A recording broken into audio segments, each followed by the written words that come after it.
आगाज में आज सबसे पहले ताजियत और दिली हमदर्दी पड़ोसी मुल्क भारत से और बेहिस जंगली पार्टी के प्रधानमंत्री नरेंद्र मोदी से। अभी तो 26 फरवरी वाला भी अभिनंदन का गम भी गलत नहीं हुआ था कि लद्दाख में फिर जिल्लत और रुसवाई आपके सर का ताज ठहरी। सुने डरपोक फौजी दस्ते रोते मिन्नतें करते रहे, रिहाई मांगते रहे चीनी फौज से। बड़ा दुख हुआ। अब मैं ये सोच रही हूँ कि एक बार फिर बुज़दिली की आला मिसाल कायम करने पर कितने सारे वीर चक्र अवार्ड्स बनवाने पड़ेंगे मोदी जी। अल्लाह जाने कौन सी बीमारी है आपके फौजियों को जो सुकून से नहीं बैठने देती। पाकिस्तान से लाइन ऑफ कंट्रोल की खिलाफ वर्जी करते हैं, यहाँ जलील होते हैं। चीन से छेड़छाड़ करते हैं, वहां रुसवाई का सामना करते हैं। आपके जंगी जुनून ने बात यहां तक पहुंचा दी है कि चीन ने धमकी लगा दी है। अब अगर खिलाफ वर्जी की गई तो संगीन नताइज का सामना करना पड़ेगा। 5 मई से शुरू होने वाली कशीदगी में चीन मुसलसल भारत को घुटने टेकने पर मजबूर कर रहा है। भारत फिर रोते हुए इंटरनेशनल रूल्स को फॉलो करने की बातें कर रहा है, बैनर्स लगा रहा है। खैर, ये तो जिल्लत और रुसवाई की ना खत्म होने वाली कहानी है। अब मैं आपको एक ब्रेकिंग न्यूज देने जा रही हूं नाज़रीन, और ब्रेकिंग न्यूज ये है कि भारत के आला हुक्काम ने चीन के खिलाफ नाकाबिल शिकस्त, मजबूत और सबसे खतरनाक फोर्स बॉर्डर पर भेजने का फैसला कर लिया है, जो किसी भी महाज पर नाकाम नहीं हुआ है। हालात पाकिस्तानी सरहद के हों, कश्मीरी मुजाहिदीन का मामला हो, तारीख की धज्जियां उड़ानी हो, वोट बेचना खरीदना हो, या फिर बैरूनी दुनिया में भारत का दिफा करना हो, ये फोर्स कभी भारत को मायूस नहीं करती। डर जाइए जरा।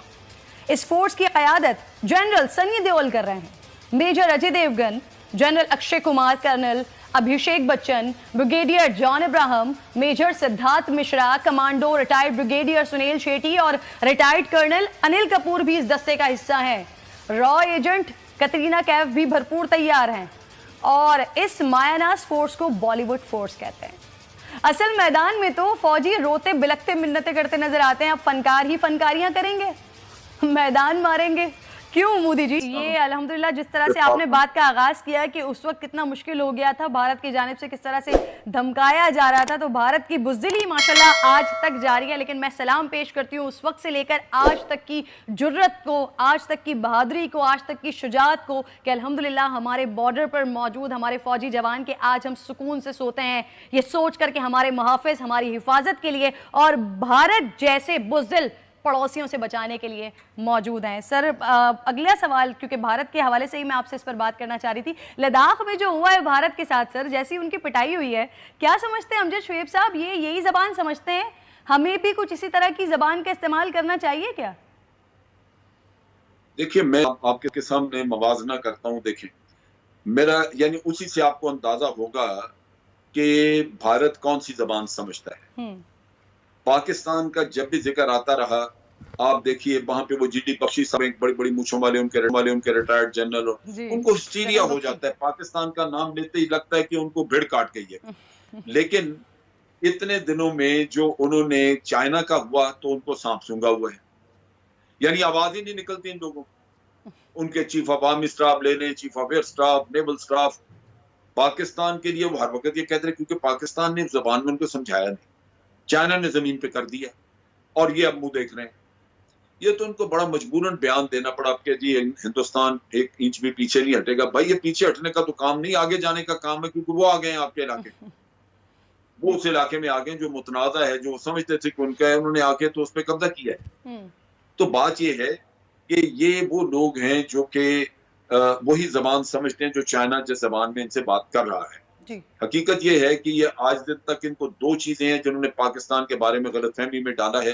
एक तो ये कि ये अभी तक 1971 के उस माहौल में जी रहे हैं जहां मशरकी पाकिस्तान में इन्होंने बगावतों के जरिए गंद फैलाया था और पाकिस्तान एक यहाँ 1200 मील दूर हम पड़े हुए थे, वहां रीइंफोर्स नहीं कर सकते थे, तो वो वक्त और था, वो बिल्कुल कहानी मुख्तलिफ थी। दूसरा ये समझते हैं कि जनाब पाकिस्तान शायद छोटा मुल्क है और एक आपकी अफवाज का तनासब का फर्क है।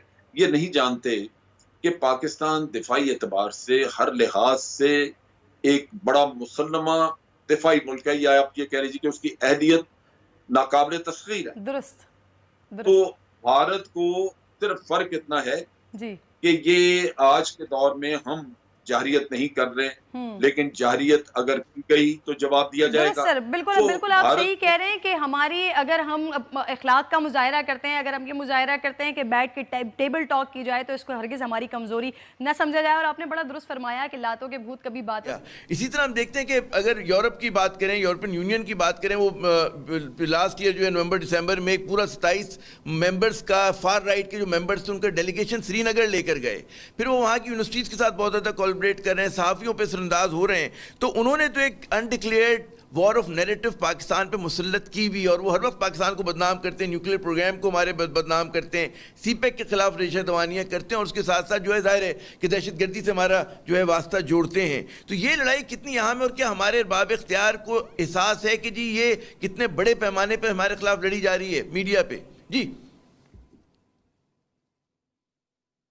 अमृता, देखिए बात सुने, ये जो जंग है ये लड़ी जा रही है और लड़ी जाती रहेगी, क्योंकि जो नैरेटिव इंडिया बना रहा है वो स्ट्रेटजिक इंटरेस्ट जो वेस्ट के हैं और जो अमेरिका के हैं इस रीजन में, उनके साथ वो सिंक करते हैं। लिहाजा अगर हम ये कहें कि हम इस नैरेटिव को सिरे से अपरूट कर देंगे और पूरा यूरोप हमारी बात सुननी शुरू कर देगा, तो ऐसा कभी भी नहीं होगा। आपने देखना यह है कि आपने अपनी सेंसिटिविटीज को कैसे सेफ गार्ड करना है। ये जो दहशतगर्द तंजीमें सो कॉल्ड थी, या जैश मोहम्मद थी या दूसरी जो तंजीमें थी, इनकी लीडरशिप को हम जेल कर चुके हैं, नज़रबंद कर चुके हैं, तंजीमें इनकी प्रोस्क्राइब हो चुकी हैं, इनके एसेट्स और अकाउंट फ्रीज हो चुके हैं, और इनके खिलाफ पूरे तौर पे मुकम्मल तौर पे कानूनी कार्रवाई पाकिस्तान में अमल में लाई जा रही है। इससे बियॉन्ड ना हम कुछ कर सकते हैं, ना कुछ करने की जरूरत है। एक सवाल का जवाब, जब आपने लीडरशिप को सजा दे दी और जेल कर दिया। ज़िमनी सवाल, एक मेरा ज़िमनी सवाल, बहुत सारे लोग पाकिस्तान में शाकी हैं इस पॉलिसी के ऊपर। वो कहते हैं कि जी इन लोगों ने अगर पाकिस्तान में कोई किसी किस्म की तशद्दुद में इन्वॉल्व नहीं है, दहशतगर्दी नहीं की, तो क्यों जो है भारत के दबाव में आकर आप जो है लश्कर तैयबा या जमात दावा की क़यादत के खिलाफ कार्रवाई करते हैं? क्या वजह है ये? जो आप जब हम खुद कार्रवाई करते हैं तो आप जो मुसल्लह मुज़ाहमत का बयानिया है, जिहाद कश्मीर का बयानिया है, हम लोग खुद कमजोर कर देते हैं। इजाज़ अमान साहब जी। बिल्कुल ठीक है, मैं उसी की तरफ आ रहा हूं कि अगर आप ये नैरेटिव सुन के अपनी पॉलिसीज बनाएंगे, अगर आप जो दुश्मन चाहता है आप वो कुछ करना शुरू कर देंगे, तो आप अपने नेशनल जो इंटरेस्ट है उसको कैसे सेफ गार्ड करेंगे? आज जिस अपॉर्चुनिटी को इकराम सहगल साहब बात कर रहे हैं, एक अपॉर्चुनिटी आज आपको कश्मीर में मिली है जो 70 बरस में नहीं मिली थी।